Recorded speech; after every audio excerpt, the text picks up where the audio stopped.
জাতীয় ঈদগাহ ময়দানে এবারের ঈদুল আজহা জামাতে 5 স্তরের নিরাপত্তা ব্যবস্থা গ্রহণ করা হয়েছে বলে জানিয়েছেন ঢাকা মহানগর পুলিশ কমিশনার হাবিবুর রহমান। তিনি বলেন, ঈদকে ঘিরে কোনো সুনির্দিষ্ট হুমকি নেই, তবে সম্ভাব্য সবকিছু বিবেচনা করে নিরাপত্তা ব্যবস্থা সাজানো হয়েছে।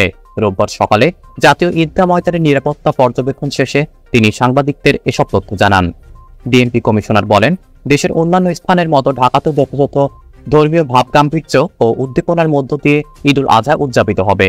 জাতীয় ঈদগাহ ময়দানে প্রধান ঈদের জামাত অনুষ্ঠিত হবে, যেখানে রাষ্ট্রপতি, মন্ত্রিপরিষদের সদস্য এবং বিশিষ্ট ব্যক্তিরা নামাজ আদায় করবেন। এছাড়া জাতীয় মসজিদ বায়তুল মোকাররমে 5টি জামাতের ব্যবস্থা করা হয়েছে এবং মহানগরীর সব জামাতের পর্যাপ্ত নিরাপত্তা ব্যবস্থা নেওয়া হয়েছে। নিরাপত্তা পরিকল্পনায় 5 স্তরের নিরাপত্তা ব্যবস্থা রাখা হয়েছে।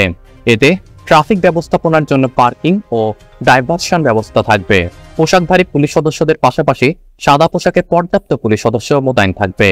পেট্রোলিং, সিসিটিভি ক্যামেরা মনিটরিং সহ প্রয়োজনীয় নিরাপত্তা ব্যবস্থা গ্রহণ করা হয়েছে।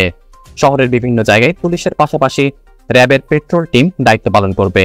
এছাড়া ঈদুল আজহায় ঢাকায় প্রায় 25 লাখ পশু কুরবানি হবে উল্লেখ করে ডিএমপি কমিশনার নগরবাসীকে সিটি কর্পোরেশনের নিয়ম কানুন মেনে চলার অনুরোধ জানান।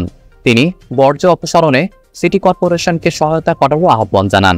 ঈদের জামাতে অংশগ্রহণকারীদের প্রতি অনুরোধ জানিয়ে কমিশনার বলেন, কোনো ধরনের দাহ্য পদার্থ, বিস্ফোরক জাতীয় বস্তু বা ধারালো কিছু নিয়ে আসবেন না।